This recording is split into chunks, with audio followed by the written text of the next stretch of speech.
ntiza akanya gato ubwira utuntu duto cyane 20 Imana yakurindiye umwana nyamara twarashoboraga no kumwambura ubuzima. Bene data nshuti bavandimwe, ubuzima bw'abana buhoramo ibitwenge, bagakura udushya ndetse rimwe na rimwe ukagira ngo harimo n'udusazi dukeya, ariko nyamara inyuma y'utwo dukino n'ubuzima busekeje babamo, uwakubwira ibyago biba byihishe inyuma yaho wakumirwa. Abafite umutima woroshye ntabwo byakorohera kongera no gusinzira cyangwa gukura ijisho ku mwana wawe. Nk'umubyeyi si cyo gihe cyawe cyo guseka ngo utwarwe n'utw'umwana arimo cyangwa se ngo nawe usetswe cyane n'igitwenge cy'uwo muziranenge, ahubwo ni igihe cyo kuzirikana ko ikiganza cy'Imana cyonyine kirimo gukora uburinzi buhambaye ku mwana wawe, kikamurinda ibyago bitabarika biba byamwasamiye, hanyuma ukajya wabona akanya nawe ko gusekana nawe. Uyu munsi ndashaka ababyeyi bamfashe twibuke gushima Imana ku burinzi bwa buri munsi Imana iduhera abana, no muri utu tuntu dutoya kenshi tudaha agaciro nyamara dushobora kutubyarira ibyago bikomeye, birimo no kuba twabura umwana nyamara byatangiye ari nk'ibitwenge. Niza akanya gatoya nk'ubusa utuntu 20 Imana yakurindiye umwana nyamara twashoboraga no kumwambura ubuzima. Aya ni Amarebe Rwanda TV, urubuga rwawe washimiramo Imana ku bitangaje iba yakoze ndetse ukanamenyeraho aho isi yacu igeze, cyane cyane ishorewe n'ikoranabuhanga. Yewe ni Papa Tonto nk'uko bisanzwe. Muri twa tuntu dusuzugura nyamara tugendana urupfu rwahitana n'abana bacu, reka mbere kuri aka ngaka, umwana na purize z'amashanyarazi. Ubundi iyo ubona umwana agerageza gushyira ibikoresho bitandukanye muri purize y'amashanyarazi, ibiyiko, udukinisho tw'abana, utwuma tunyuranye ndetse rimwe na rimwe n'urutoki rwe, ubona bishimishije pe, kuko bikwereka ko afite amatsiko cyangwa arimo kwigana ibyo yabonye mukora. Buryo ushobora guseka uti ka kana kamaze gukura ariko nyamara uru ni urupfu umwana bakina narwo. None se umwana wawe ntarabikora? Uzi ko ashobora no kuba yarabigerageje ntumubone nyamara akaba ntacyo yabaye? Niba byumvise vuga uti Imana ndagushimiye ko waturindiye abana mu matsiko yashoboraga kubashyira mu kaga yewe no kubatwarira ubuzima. Ukuntu se abana bakunda kurira ibyo babonye nk'uwurira umusozi, nk'intebe, ameza, inzugi n'ibindi. Rimwe na rimwe usanga ababyeyi byabashimishije ndetse banafata udufoto bakanezezwa n'uko aba bana babo barimo kwisanzura. Akaba wa mugani ngo umwana udakina abarwayi, nyamara burya guhanuka gutoya cyane gusa gushobora kukubyarira ibyago utigeze unatekerezaho. None se umwana wawe cyangwa se abana bawe bitewe n'abo ufite ntabwo bigeze burira? None se hari icyo babaye? Erega niyo byaba byarabaye uko biri kose ni ku kigero runaka, wenda byari kurenzaho iyo hataba ukuboko kw'Imana. Niba ari ibyo, bwira Imana uti warakoze ubwo abamarayika wohereza bakaturindira abana guhanuka n'igihe barimo gukinira ahantu habashyira mu kaga, kwirukankana ibyo kurya mu kanwa. Akenshi ababyeyi natwe ubwacu usanga tunezezwa no gukina n'abana kandi bafite ibyo kurya nka za bombo, imigati, biswi, ubunyobwa n'ibindi. Ubundi rwose ubona ari byiza, ariko ibyago byinshi inyuma ubitekerejeho ntiwazongera gukora icyo kintu. Uzi byagenda gute kimwe muri ibyo arimo kurya kimanutse kikamucika akakimira? Uzi ko gishobora gufunga inzira zihumeka umwana akaba yanapfa? Nyamara wenda byakubayeho arabimira maze yewe ntiyanakorora, mbese ntiyagira akantu na gatoya aba. Niba byarakubayeho shima Imana uti Imana warakoze kuturindira abana n'ibindi byago byashoboraga gukomoka ku by'umwana amize. Gukina n'ibikoresho byuzuye amazi, ndavuga nk'indobo, amabasi n'ibindi byose mubikamo amazi mu rugo. Ubusanzwe abana benshi bakunda gukina n'amazi, kubinamamo bireberamo ni nako bayakoramo. Kenshi umubyeyi aza kuhamukura yanga ko yakwanduza ayo mazi ngo aze kuba yakoreshwa indi mirimo. Nyamara ni gake dutekereza ko aya mazi yo mu rugo nayo ashobora kwica umwana mu gihe yaguyemo wenda ntawe umuri hafi. Erega yanamunyereza akikubita ku ibuye cyangwa n'ikindi cyamugirira nabi. Aha nanone reka tubwire Imana ko tuyishimiye uko iturindira abana no mu gihe barimo gukina udukino twabo nyamara dushobora kubahindukiramo n'urupfu. Fata icyemezo cyiza ukore subscribe niba ari ubwa mbere ugeze hano, ujye ubonera n'ibindi biganiro nk'ibi bikwereka uko umukristo akwiye kubana n'ikoranabuhanga ry'iyi minsi tugezemo ndetse no kuvuga ku mugaragaro iby'Imana iba yadukoreye. Niba kandi iki kiganiro kigushimishije, like unagisangiza mushuti wawe wenda nawe cyamufasha. Dusangiza ishimwe ryawe cyangwa ubuhamya muri comment, tuzabisangiza abandi mu biganiro byacu by'ubutaha. Reka twikomereze. Kwihisha ahantu habashyira mu kaga cyangwa se aho twita mu manegeka. Twese turabizi ko abana bakunda kwihisha ahantu habashyira mu kaga, mu twumba dutoya, ku kwizingira mu marido, kwikingirana mu mashini afura, mu mafirigo, munsi y'amamodoka n'ahandi. Ababyeyi bamwe birabashimisha ndetse bakanisekera iyo bashoboye kubona aho abo bana bari babihishe muri ka gakintu twita kashikashi cyangwa se kwihishana. Nyamara ni gake dutekereza ku byago biba byugarije aba bana aho bihishe, birimo nko kubura ogisijeni yo guhumeka ihagije, kuba hari icyabagwaho n'ibindi bibi byababaho birimo n'ibyabaka ubuzima. Fasha tubwire Imana tuti warakoze kuturindira abana aho banyura hose ndetse ukanabarinda ibyago twebwe tudashobora no kubonesha amaso yacu. Hari kandi gukinira mu buriri. Ubona bishimishije iyo umwana mutoya arimo asimbagurika kuri matora yitera hejuru akagaruka hasi, mbese nawe aba yishimye cyane nk'aho yabaye umwakorobate cyangwa wa musiporutifu yabereye muri siporo, mbese yayindi ku rwego rwo hejuru. Nyamara mu bwenge bwe yigera atekereza ko kwibeshya intambwe imwe cyangwa kugwa nabi bishobora gutuma akubita umutwe hasi, ubwonko bukaba bwakwangirika cyangwa se akaba yavunika igufa runaka. Dushimye Imana iturindira abana bakaba amahoro mu gihe ibyo bakina baseka byashoboraga no kubaviramo ububabare bukaze cyangwa ndetse n'urupfu. Ku bana batwara imodoka, abana benshi bakunda kuririra kwicara kuri vola ngo batware imodokari. Ubibona ni ifoto nziza rwose, yaba kuri wowe uyifata ndetse no ku mwana ubwe. Ariko tekereza mu gihe umwana yakwicara hariya, wenda urufunguzo rw'imodoka rurimo, maze agashobora kuba yakwatsa imodoka. Uzi ko ishobora kuba yagenda? Uratekereza haba iki? Aha naho dushimye Imana ko iturinda impanuka zitari zatugeraho kandi igahora irinda intambwe z'abana bacu. Warambiwe se? Oya ntiza akanya tuvuga imirimo itangaje Imana idukorera, kabone yewe no mu tuntu dutoya akenshi tudaha agaciro. Nyamara Imana yo iba yashoyemo imbaraga nyinshi. Uko abana babana n'inyamaswa zo mu rugo, gukina n'imbwa cyangwa n'amapusi bishobora kuba byamukomeretsa igihe abyiyenjejeho, kuba inka yamukandagira cyangwa ikamwica, ndetse kuba yaribwa n'ingurube nk'uko twagiye tubyumva mu gihe cyashize. Ibyo byose ntibishobora kuba byakwaka abana ubuzima cyangwa se bikabagirira nabi. Mvuze ibi bintu byo kuribwa n'ingurube, nibuka ubuhamya cyangwa se inkuru twigeze kumva mu minsi yashize, aho umubyeyi yasize umwana we mu nzu, hanyuma agasanga ingurube yari yitungiye mu rugo yamaze kumwica. Uratekereza ku gahinda uwo mubyeyi yagize? None se wowe ni uko nta ngurube utunze? Nta n'abaturanyi se bazitunze? Reka dushime Imana iturindira abana.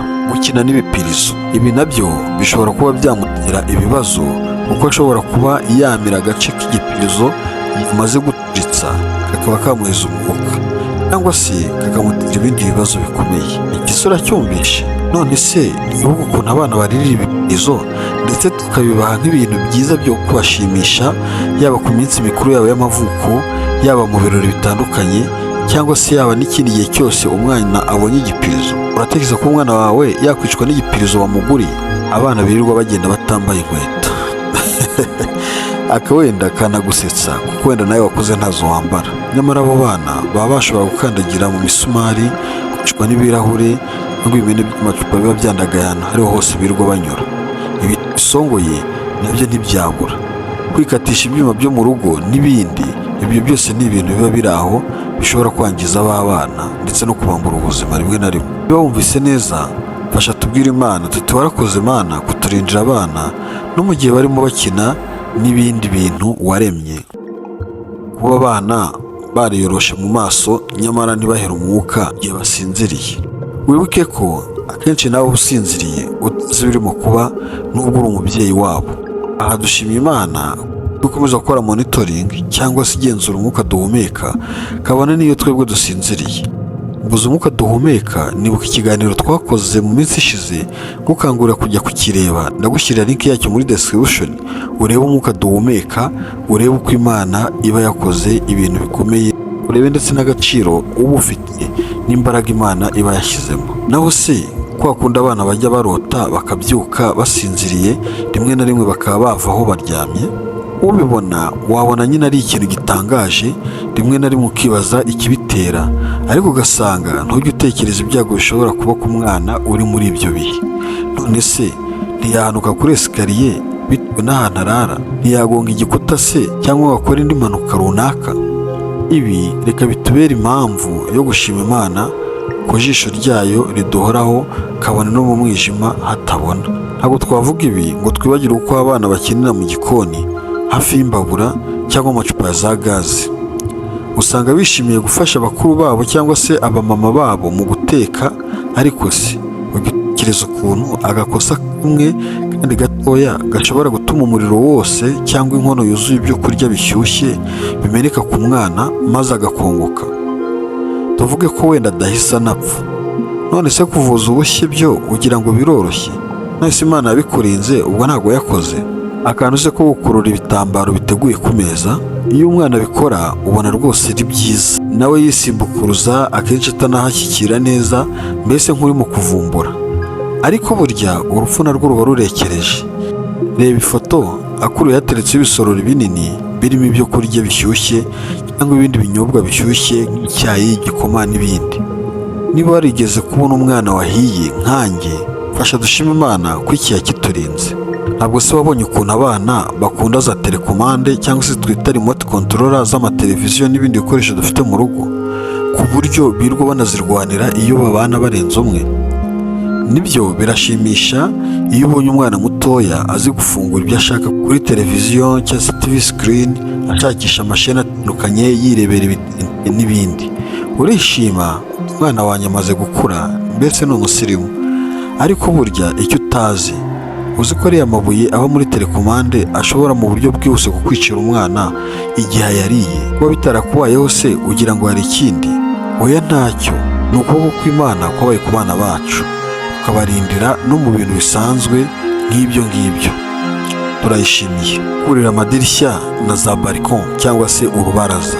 Mubyeyi, ntabwo wigeze ubona umwana wawe yurira idirishya cyangwa ahandi hantu hateye ubwoba, wowe wanaza ugatinya no kumukoraho cyangwa kumuvugisha ngo utamukanga akarekura maze agahanuka? Nyamara mu kanya gatoya ukaza kubona yivanyeyo ntacyo yabaye, ukumirwa. Tuvuze ibi mpita nibuka agasenariyo niboneye n'amaso yanjye ubwo twari mu muhanda twigendera hariya za Kimironko.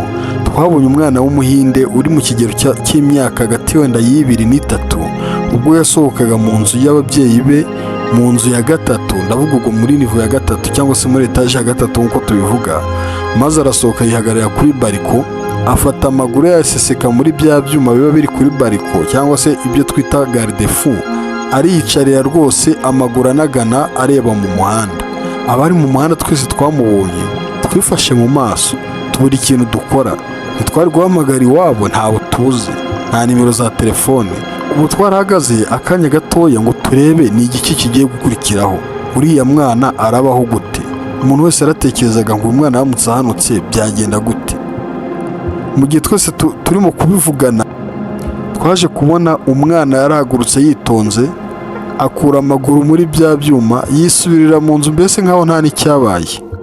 None se buriya biba byikoze? Oya, hari marayika Imana iba yohereje akabikurikiranira hafi. Dore uko ijambo rivuga: kuko azagutegekera abamarayika be ngo bakurindire mu nzira zawe, bazakuramira mu maboko yabo ngo udakubita ikirenge ku ibuye. Iri ni ijambo ryiza riboneka muri Zaburi ya 91 umurongo wa 11. Babyeyi dukunda, mureke tubitekerezeho. Ni kangahe twasekejwe na bimwe muri ibi bihe tumaze kuganiraho, nyamara ntidutekereze ibyago n'amarira twashoboraga guhuriramo nabyo? Ni kangahe Imana yafashe ibyari kutubera ibyago ikabiduhinduriramo ubuhamya turimo kuganira ubu ngubu? Amashimwe y'Imana ni unlimited cyangwa se sans fin bitewe n'ururimi ukoresha, mbese ntarangira, kandi ibyo biba byaturutse ku mirimo iba yakoze nayo itarangira. Niyo mpamvu tuvuga uburinzi bwayo ku bana bacu ngo tuburangize, ariko dufashemo bukeya ngo twibukiranye gushima Imana, kuko biba bishoboka ko buri guseka duseka kubera utuntu umwana arimo akina bishobora kuduhindukiramo amarira rimwe na rimwe ku by'inshuro nyinshi uko twasekaga. Niyo mpamvu nta kitwirukankana, tuzakomeza dushime. None se koko uretse gusubika aya mashimwe twayarangiza koko? None se nigeze nkubwira ukuntu Imana yarinze umwana wawe ubwo wamutereraga hejuru murimo gukina ndetse agusekera nawe umusekera? uzi ko burya yashoboraga kumutera hejuru akaba yagucika akikubita hasi? Uratekereza hari kuba iki? None se tutabisubika, ugira ngo nkubwiye uko Imana yarinze umwana wawe gushyira ibishyimbo mu mazuru? Uzi se ukuntu yamurihinze gushyira ibishyimbo mu matwi? Tukiganira kuri ibi bintu natekereje ubuhamya bwinshi nagiye nibonera n'amaso yanjye. Nibuka abana b'abavandimwe batoya bakinaga mu rugo bafata ivu mwese murarizi, ryari niryo mu mbabura cyangwa mu ziko, barariteranye. Uzi icyabaye? Uzi ko umwana umwe muri bo byamuviriyemo gupfa? Byagenze gute? Urumva barimuteye mu maso no mu mazuru n'ahantu hose, umwana ararihumeka rijya mu bihaha rirabyangiza. Bamutwaye kwa muganga, ariko inkuru mbi ni uko atigeze akira, ryaramuhitanye. None se ugira ngo kuba we bitarakubayeho ni uko mu rugo nta vu rihari? Erega uretse n'ivu n'umukungugu byaba. None se si kenshi ubona abana bakinira mu muhanda, bakinira mu ivumbi, bakina n'iryo vu nkubwiye? Mwese ugira ngo bose barapfa? Oya, reka dushime Imana ibyo iturinda. None se ugira ngo nkubwiye iby'abana barya amavuta yo kwisiga? Nkubwiye se iby'abana barya isabuni? N'ikiganiro amashimwe atangira. Yagufashije like unagisangiza abandi mu bana. Waduha segonda rimwe ugakanda kuri subscribe n'imbaraga urabutse iki kiganiro. Ni Papa Tonto, amahoro y'Imana abane namwe n'imiryango yanyu mu izina rya Yesu, amen. Tubonane mu kiganiro cyacu cy'ubutaha. Bye bye.